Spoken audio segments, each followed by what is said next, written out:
Hello everyone, this is John from the Art of Finance. Welcome back to our channel. We are with you on Fed meeting day and we will cover some news, then we will just go ahead with charts. Alright, first of all, retail sales in US just rising only 0.3%. So that confirms the slowdown in global economy. In China, the same is happening because of the real estate related sector, and in US because of this COVID stuff. Yes, people are going back to work, but at the same time, we may see slowdown in recovery. This new variant of Omicron is affecting whole global markets. At the same time, the prices are so high right now because of the inflation, so people are just postponing their spending. That's the most important thing. Those are the most critical data sets in US, and people are not that much buying stuff and retail sales. That's why not growing that much. Previous month it was 1.8 and that was all positive. Right now positive, still in not negative territory, but almost no change from the previous month. All right, this was the latest news, and also in a few hours we will receive the data for US crude oil stocks, and then that will affect the market as well, especially oil prices, and oil related products will be affected from these data release. All right, let's start with our charts. First one is NASDAQ. As you can see here, NASDAQ is trading on resistance area. It's not growing, it's not falling down, it's just trying to move up, but the tapering issue is affecting everything. That's the reason we are seeing that much on this market.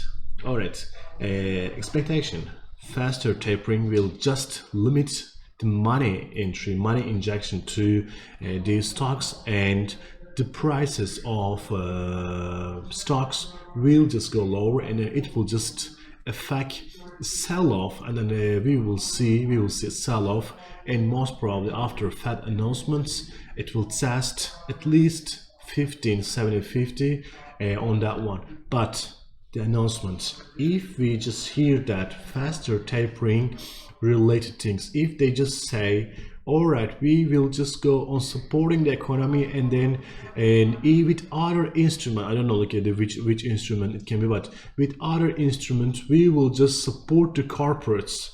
If they say something like this, even we can see higher levels, but the critical points to just go higher levels and to see a bullish trend, it's 16,100 level is the critical level. That one is the most important, but right now, as you can see, it's having so much trouble to breaking this resistance. Let's look at our next chart.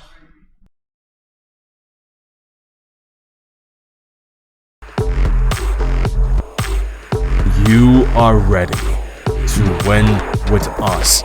GAN Markets.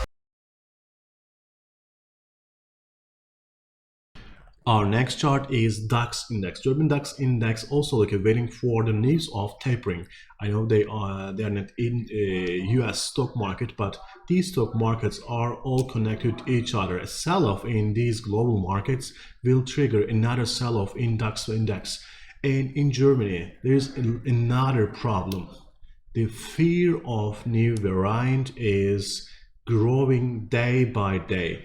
In UK, as I said today intraday video, the cases are doubling in every 2 days. That's really a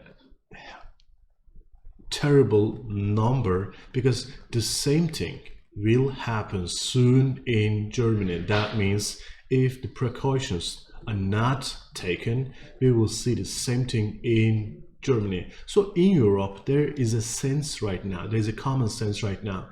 No country, nobody, no government wants to be the first one imposing travel restrictions or border closure, because they don't want to be the one who is starting this one. But if we just see one of them in European Union or a big country just impose that one, the other ones will just follow that trend, and we will see decline in markets for a few days.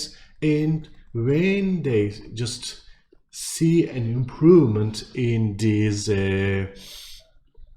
cases, we will see rebound. But these days all the markets, as you can see here, just trending flat, just holding their positions. And just 10-15 days ago we were talking about another record level in DAX possible. We were trading at 16.300 levels, but right now we are trading at 15,500, and even lower levels are possible in German DAX Index. All right, let's look at our next chart and the last one.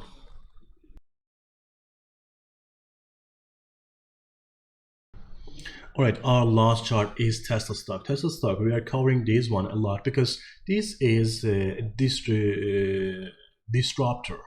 This technology, this company has a lot to do with the whole economic system, and also if they be successful, they can completely change, already started to change, automotive industry. Automotive industry is the biggest sector globally. I can say the biggest because there are a lot of related, for example, energy sector and parts and production, logistics. It's all connected to each other. Like when we see a stop or slowdown in this sector, the other sector will be affected in this one. That's why if they can manage to reach their goals, we will see a lot of change in our remaining life. That's why I'm just covering this one. All right, it has tested below 1000 level. Right now it's just going down because of the tapering issue affecting the prices of tech sector. Tesla is just playing in two sectors. One is automotive and the other one is tech sector, because right now they are really changing the way we drive, and then they are spending a lot of money on technology. That's why it's important. And as you can see on the last trading day, today actually, just waiting for the news of Fed tapering news, we may see decline in the sector, but we are on the last 15 days of this quarter. And at the beginning of next quarter, with high sales numbers and with the announcement of Giga Berlin and Giga Texas openings, so we can see big jumps in this stock. This may be the point of a good entry level for this stock, because they are planning to produce more than 105,000 cars next year, and even it can reach their goals and ramp up quickly. They are planning 2 million cars. That's insane for Tesla. That's why these levels of the stocks can be a good point to get inside.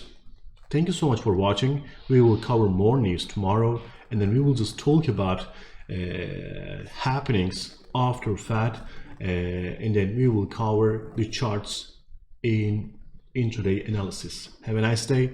We will just meet you again. Bye.